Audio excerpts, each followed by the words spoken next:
trafficking is a unique and a dynamic crime. How it's called unique? Every case in human trafficking is different. Why it's followed by the dynamic? Because it is followed by growing technology. Why it's followed by growing technology? Long ago, 10 years ago, people recruited to be a victim, exploited and trafficked through kidnap in the street, in the shopping mall. But now it's trafficked through Facebook, Instagram, Snapchat, like this, right? And then from the advertisement. So this is what happened.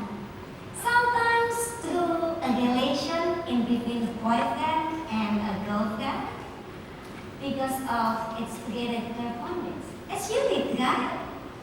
It's not like you can identify easily with your plain sight, because you have to see not only with your eyes, but you have to see with your heart.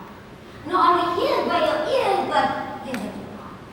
This is how you can see human trafficking happen in your neighbor. Not only happen in Africa. Who came from Africa here?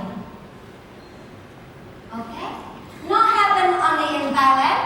I met some people from Thailand, from the sex industry business in Thailand. It's happening here too, in Hanoi. It's happening in Sudan at this hotel.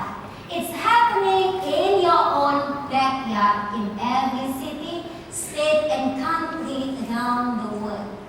It is a global problem, and we need our attention. So I want to talk a little bit about my life.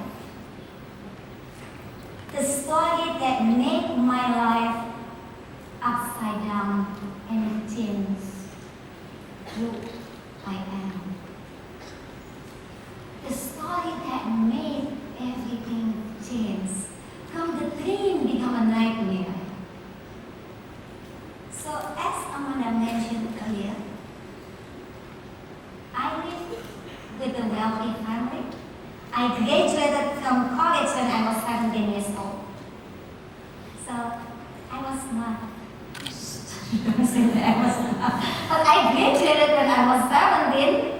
I lived with a family that I have a babysitter. I have people that wash my clothes.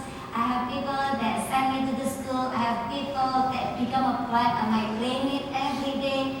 So yes, my life is so nice living with with people that serve me like I was a little princess.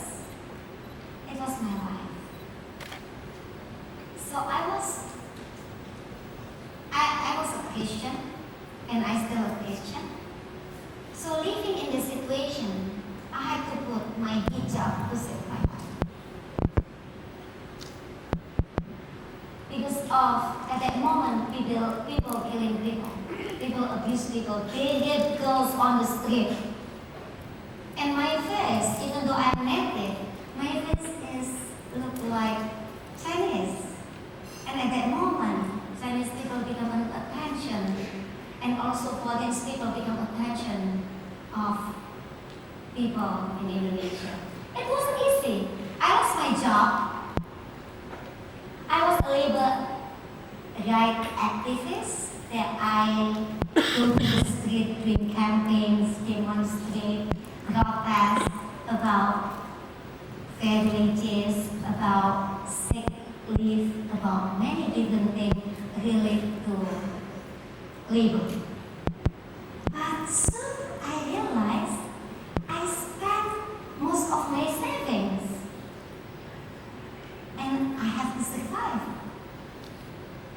What I did, I saw an advertisement in the newspaper that said there was a 6-month hospitality job in the United States. Oh, yes. I believe all of you like to see the movie, right? Who don't like movie? I like American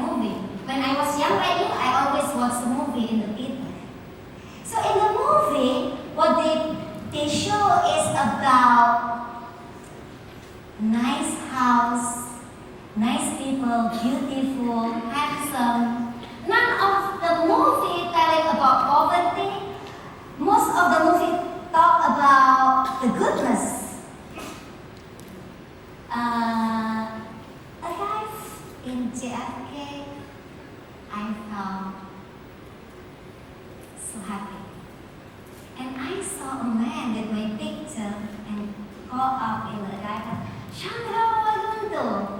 And I just said, oh, he has my picture. Yes, I am. I just talked to him and I said, yes, I am. Someone recognized you and I felt like, oh yes, this is the right person. I realized many people line up behind me to the same job opportunity. When I saw they're Indonesian, oh, will be good, I can speak Indonesian. That's what I think. And he took me to the parking lot. JFK was under construction at that moment in 2001. And he said, you will not go to Chicago this time. You will go to someone's house and stay overnight. I said, yes, I don't mind. Because I trust him. He has my picture. He has my name on the list. So he brought me to somewhere I was exchanged with money. I didn't know if I was exchanged with money. I thought it was a business. And then he asked me to move to another plan and then brought me to another place. It's similar. Someone can to someone a big envelope of money. At the same day, I realized I was exchanged with money.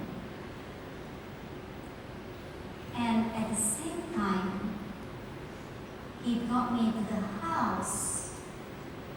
I was surprised in that house. Why in this place on the floor full with a dirty condom? It's so young, right? And I didn't know how to call that place. So I said, is this the place that I have to sleep? I was thinking, it was smelling. Suddenly, this man called me. I want to see your body naked. No, I said no. I will not undress myself because I want to see if your body has a skin disease. That's what he said. I was surprised. Why this man want to see my body? He pulled my hand with a gunpoint. I was forced.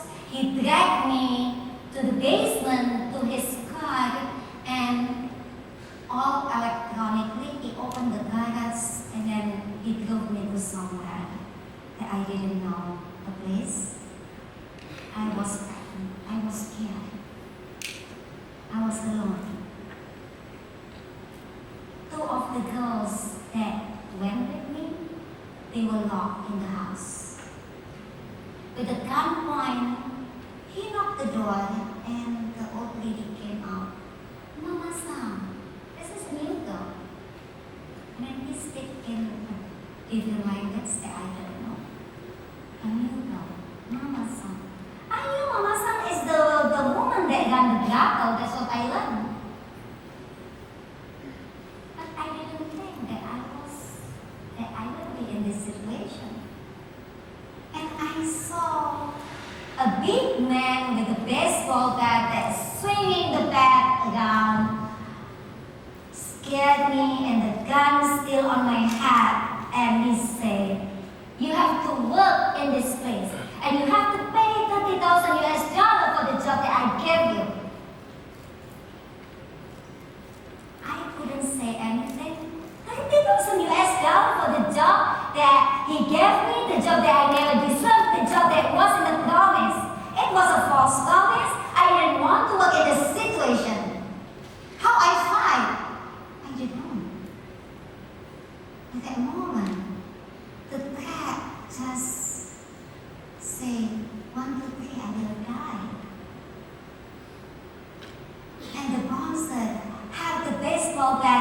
and he abused the little girl from the Thailand that he was so young, he falsified this buyer that she didn't want to do it, and I saw the blood came out from the face, and it scared me so much. I didn't know what to do. Survival was the best in execution. Survival is needed if you want to keep alive. In between few hours, I didn't change my clothes. I didn't eat my dinner. I was sold to a people that want to buy sex for their own satisfaction.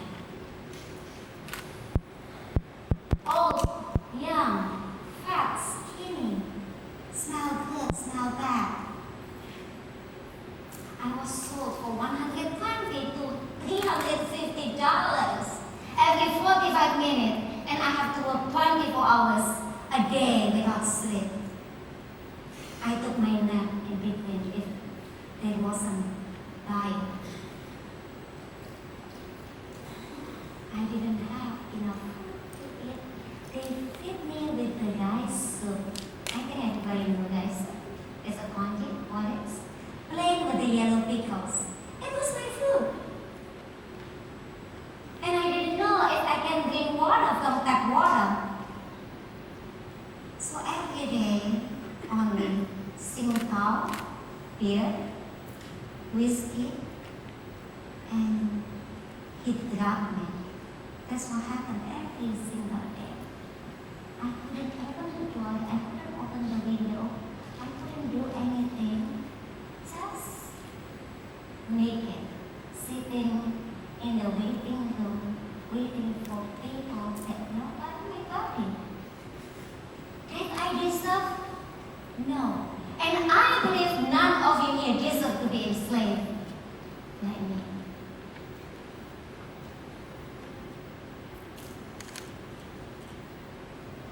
The buyer just think I was a thing. I wasn't a living thing. They treat me like an animal. They flip my body around. They push my body. I was abused. Verbally, physically, and sexually abused. Every day I was raped. 1, 2, 3, 4, 9, 20, 30, 50. I lost my count. I lost my count because of I don't need to count. I don't have any feeling anymore. I couldn't cry. What I learned, I just died inside my heart, inside my mind. What I think was about my daughter dancing and wait mama to come home. What I think only how I dance in the garden, the flower, the butterfly, and I climb the tree to reach the sky. I fly with the wing to go to the moon. It was me in the cold darkness. There is no hope. But I keep up because I have faith. I have God in me, so I keep my faith. And the faith driven me to keep alive with the living hope. That every day I want to sit alive. Every day I want to get my freedom. Because my freedom taken. I don't even can open the fridge. I don't even go to the living room or to somewhere. I just have to sit and wait to reach the quota. When they drug me, I couldn't fight because all big people, the people that bought my body, all strong. So with this number, I said, oh, this is another hope that will help me to get my freedom.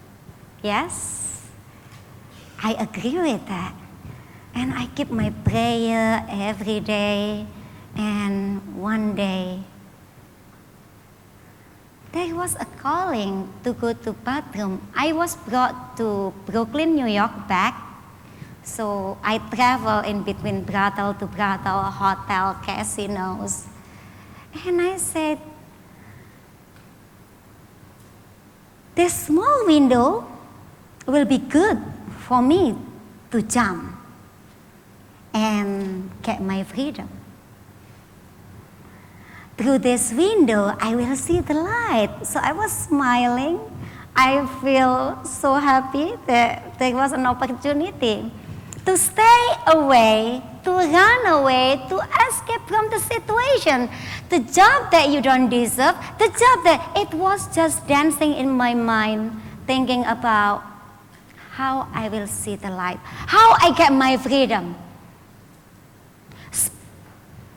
A little light of hope, a spark of courage brought me to climb to the sink and see what is outside the window. And I realized outside the window was a street, a small street. I didn't know what to do because in the brothel there wasn't a knife, there wasn't a screwdriver to open up that window. But the good thing I was a Girl Scout. So what I do, I use a spoon to unscrew that window.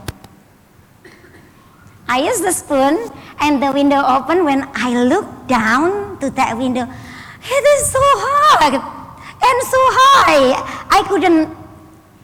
I couldn't survive if I jump. It was a second floor bathroom window. It's very tiny window. I was dealing with the decision. I will be abused, become a sex slave, or I will see the light with the risk. The risk I will die or I will get fractured, I will be disabled, I will not go back to Indonesia, I will not see my daughter. I don't know what happened. But I trust my faith. However,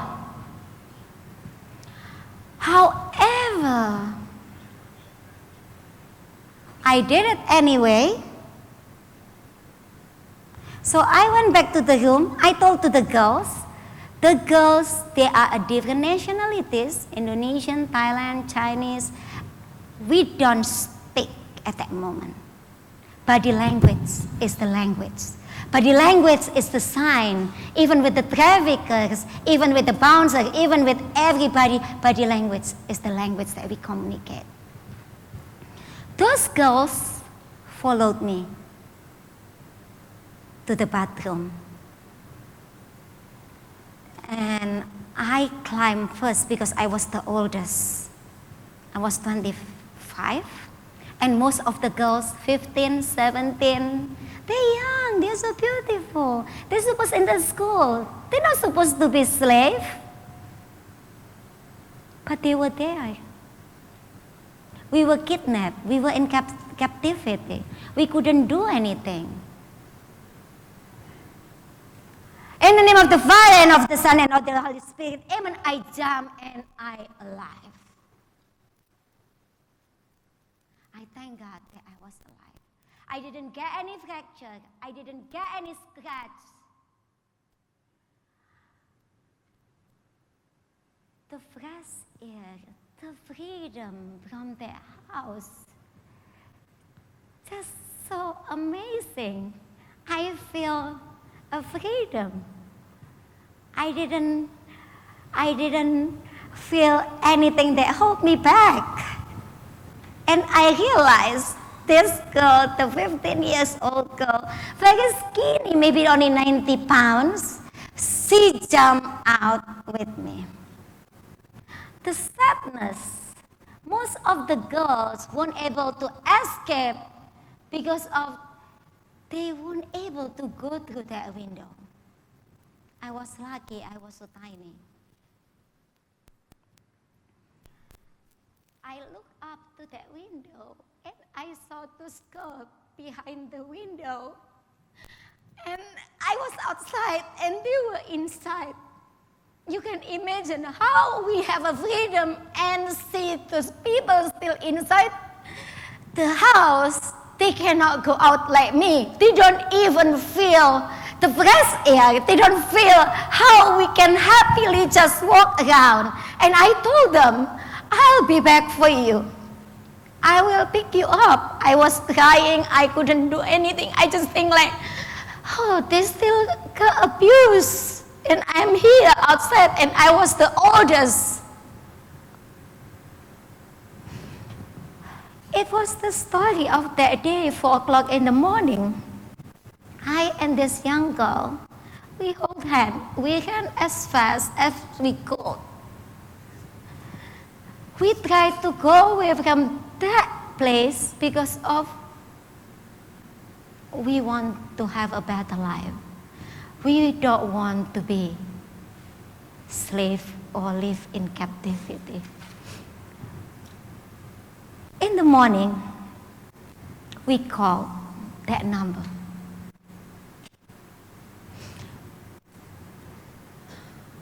The hope. He picked up the phone and he was Indonesian. How you feel? Happy, right? Someone Indonesian picked up the phone and he said, oh yes, I will come to pick you up. With the trust, because of the same nationality, I talked to him in that moment and I said, many girls in captivity, our passport taken, our ticket taken, our belonging taken, we don't have anything, only the clothes in our body. And he promised to help me. Day, 2 days, 3 days, he said, hey Shandra, I love you so much. He likes me. And I said, no. But I will help you. I will help you to raise your daughter. I will help you to stand up on your own. I will help you to get a job. You will live with me. I will give you life and you will be fine. You will be fine this moment. You will not get abused. I trusted him, but I just keep that promise out of my plan because I want to go back. I want to go back to see my little daughter, that dancing, calling me mama. What I just want to have is a little money to go back to Indonesia, to go back to this little girl that needs my love. I didn't think anything. At that night, this man opened the window, opened the door with another key. And suddenly, I found out he was on top of me and I was sexually assaulted. He used another technique how to force people to approach to recruit me. And I realized, because he said customer waiting outside. So I was in another situation when I say, no, I don't want to do anything. He said, I call Johnny Wong. Johnny Wong is the first trafficker from Malaysia that picked me up at the airport. And it was an organized crime syndicate, and I was caught by another trafficker that linked to that syndicate. I was re-trafficked. I was in another situation. I wasn't free as I think. I wasn't free that, I can easily get my freedom, easily go to work and go back. No, it wasn't. It wasn't. So I escaped for the second time, but that little girl stayed with him. I escaped without shoes. I escaped with a short pant and the tank top. I ran as fast as I could. I asked help. Nobody saw me. Nobody paid attention that I need help. It was on the street. It was on the busy street. Nobody realized that someone needs help. Nobody cared. So I went to the precinct. I met police officer. I told this police officer that I need help. I need help because of many girls in captivity, and we were forced to be sex slaves. Police didn't believe me. The officer told me that you're free to go. You don't need to think about people. Just think about yourself. It's wrong. I said, it's wrong. They need our help. I was homeless. I live in the street. I sleep in the subway, underground subway, train, in the boat, in the bus. I was afraid with the darkness. I love light. So every day, I try to stay awake at the night time and sleep in the daytime in the park. I took a shower in the public toilet. I beg food to the people. I don't have anything. So survival just make me learn the abuse in every corner of the street in different way. I didn't give up. I went to the church. I asked help. Nobody helped me. I went to the places. I went to the restaurant asking food. Nobody helped me. I just begged to the people that just walk around at the park and have heart to give me food. It is not easy. It is not easy became me. But I didn't give up because I have a living hope. Why I say a living hope, not only hope? Because you keep the hope going. Finally, I met a U.S. naval officer. He listened because I was crying. He listened to my story. He called F.B.I. F.B.I. referred me to NYPD. Even though I wasn't treated well, I was re-victimized that they thought I was prostitute. I was a victim. I wasn't a prostitute. After he checked all what I had, so I always have notes, my note, and then the airlines information, the immigration, all match. So he said, "Are you ready?" "What do you mean, are you ready?" I said. I spoke with broken English. "Do you want to see your girlfriends?" "Who?" I said. "The girls." "Of course," I said. And then he put me in the van and we went to that brothel. It was like a movie. Usually I watch a movie like police raid the place, like busted the brothel, busted the location. It seems I was in the movie. So many snipers came to that brothel because of, they want to do something with that place. Finally, the process to identify the traffickers happened. So I was pointed. He was my trafficker. He was my trafficker. She was the girl. She was the girl. She was the girl. I reunited with the girls. I was so happy. The happiness to see people get the freedom. The happiness will not exchange with money. The happiness is inside me. It was amazing experience to see someone get their freedom. It wasn't count with the money. It is alive. It is the grace of God.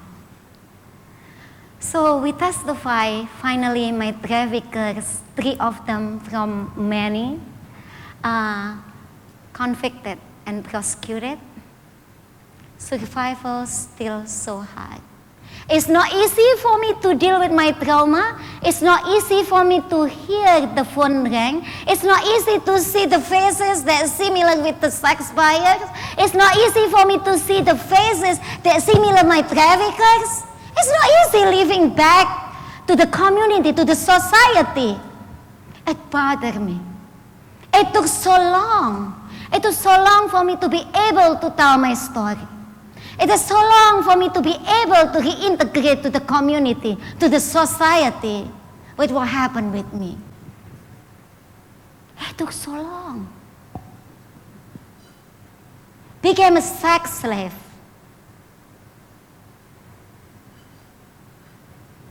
It seems like you have a wound. That wound never heal. The wound never heal inside me. But I believe that I can heal. I can heal through my work with telling my story. Telling my story, it's a healing process. And story need to be told because of to give an opportunity to every one of you to know that is happening. It is happening still. It's not like myth. It's happened to me. It's happened to million people. So I learn from my experience. I learn from my experience that people need our help. It's not easy for me, but I learned from my experience that I have to be a leader to end violation of human rights. I have to be a leader. I have to be a champion to win this battle. I'm not only leader, but I want to be a champion. That I am a champion. So I started my work to help a woman that affected by this crime, by empower them to get skill and connected with the job. I help to do the prevention, protection to the victim, to the survivor, and also prosecution to the people that criminal. But we need to do intervention. What does intervention mean? Intervention means the legislation need to be better and better, need to be upgraded according to give a better life for the people that are affected. We have to give a better punishment to the people that become a trafficker or become a buyer. It's not easy. Become a leader. We need to have a passion and compassion. A passion, that compassion, you combine together with the goal. Because I know and I believe you are here because you care. You're not here because of coincidence. You are here because you care. You want to make a change. You want to be agent of change. And I believe in every one of you. Your passion and your compassion combined with your goal, you will be a good leader. You will be a good leader. How your success will be? You guys meet everyone here. Do the partnership, collaborate, make a connection. Because of the success happen if we can do collaboration. Success will happen if you partner with people, if you come together.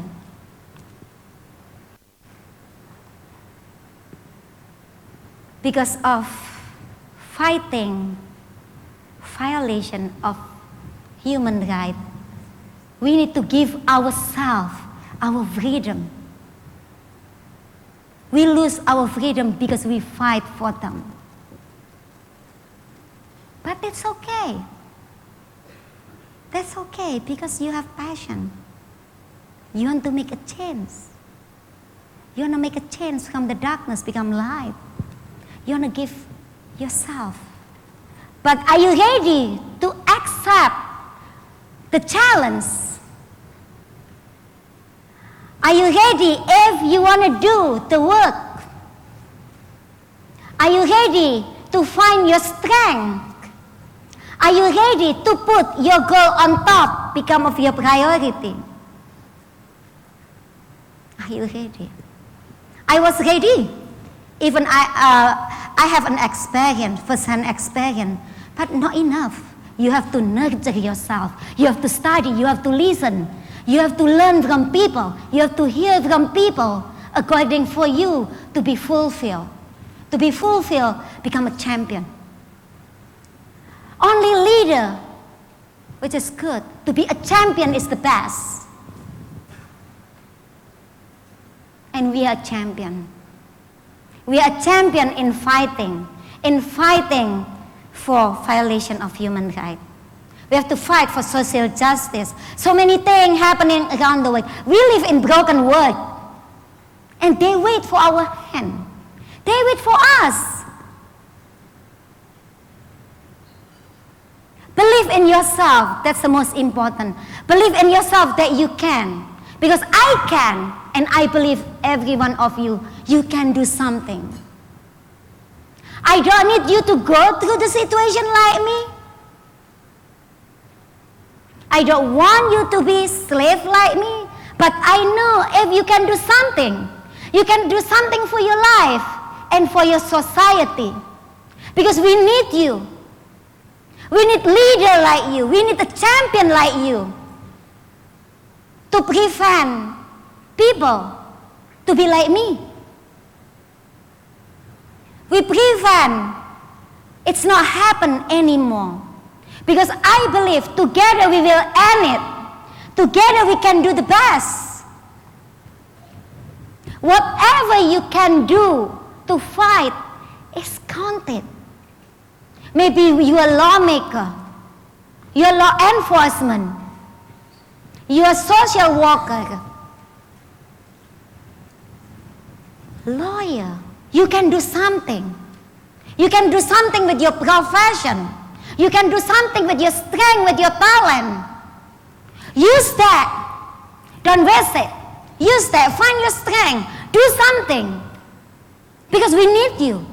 We need you to do the best for your own, for your society, for your country. We are here come to learn. We are here to learn. And I learn from you too. And believe, together we will change the world. Together we will make a better world. Trust me, whenever we come together, we can. Thank you so much, and it is good to be here.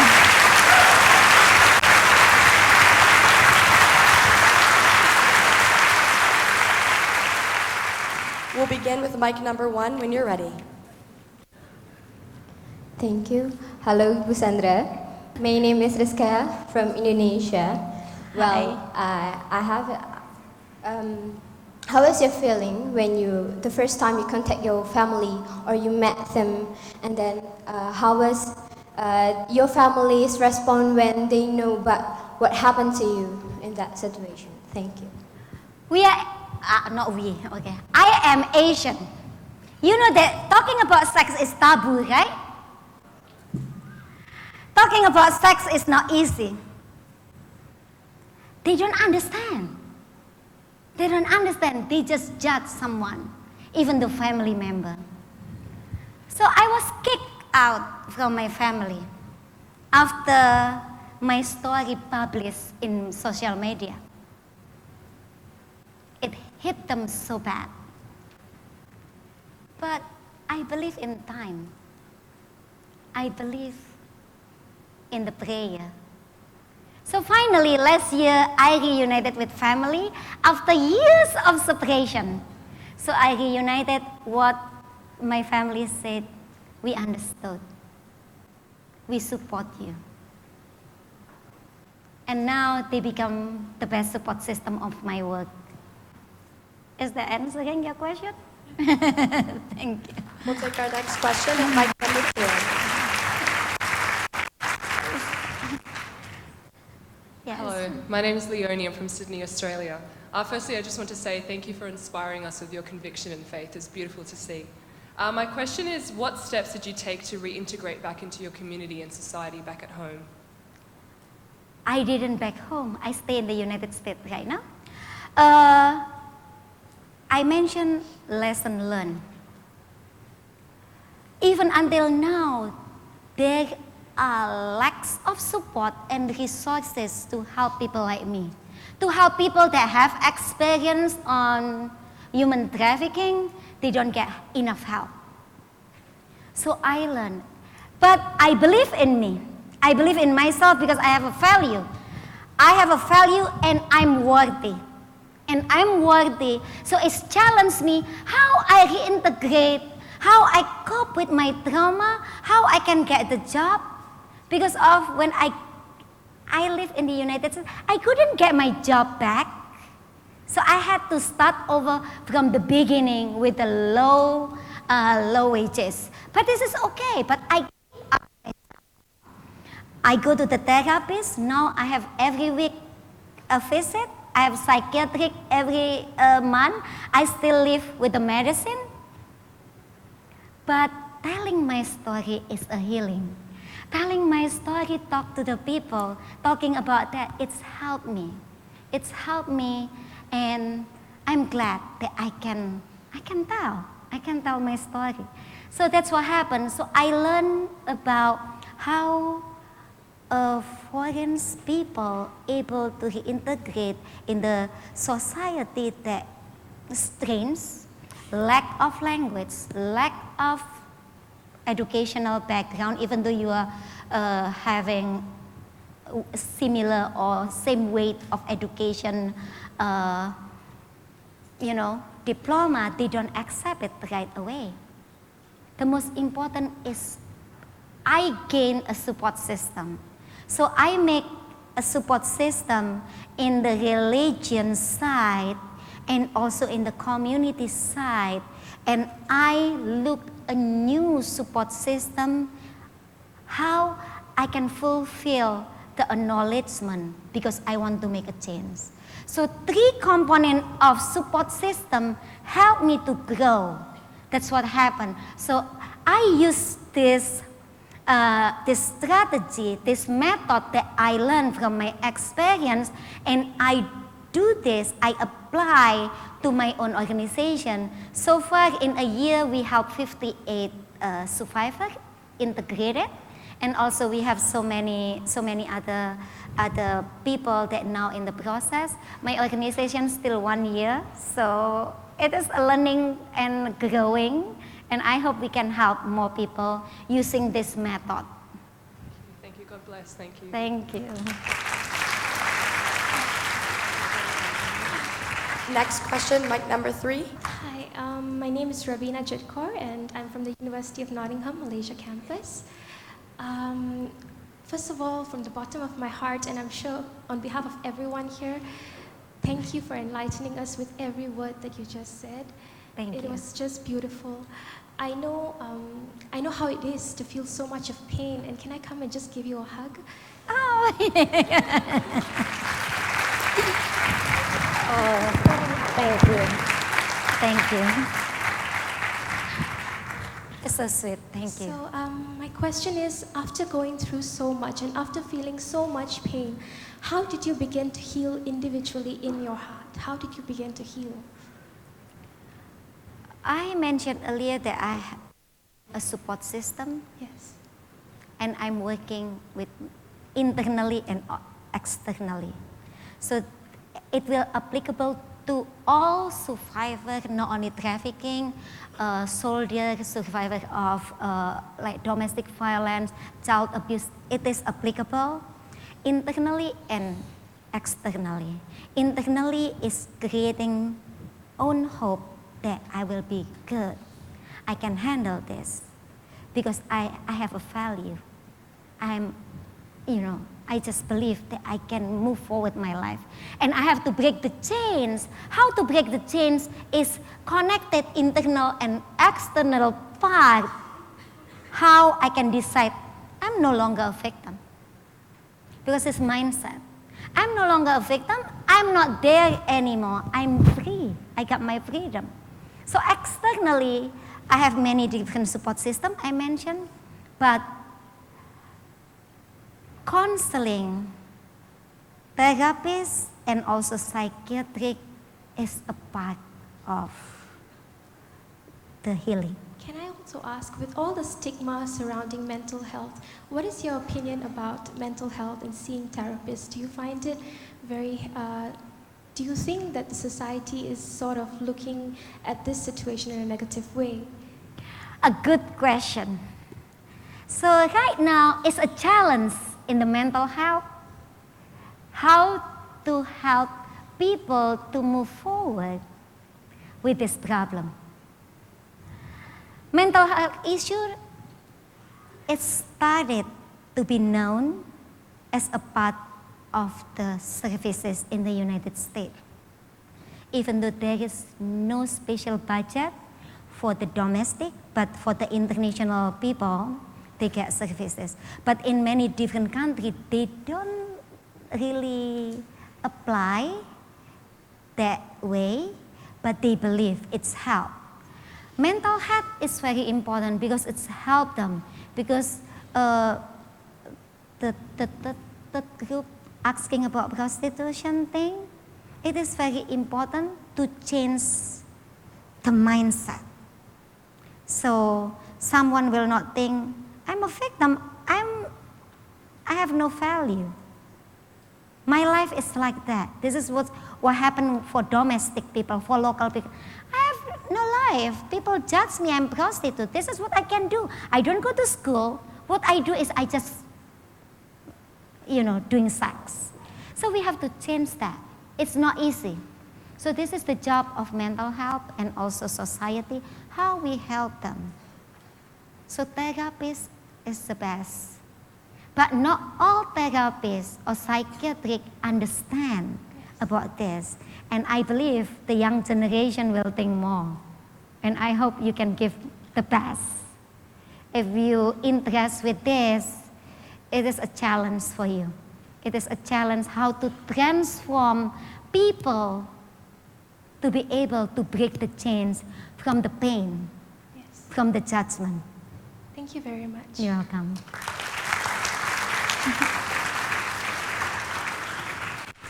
Good morning. My name is Yi Jing and I'm from Singapore.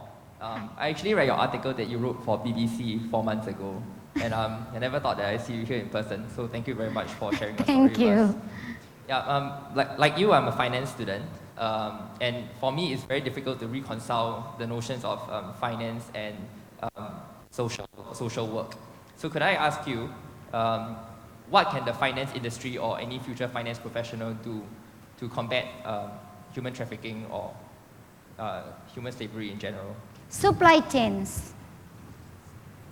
Supply chains is the solution to the financial institution. Why I talk about supply chains? Many private business consult, they work with a financial advisor, with a bank or with, if you will do like a trader or whatever, they consult.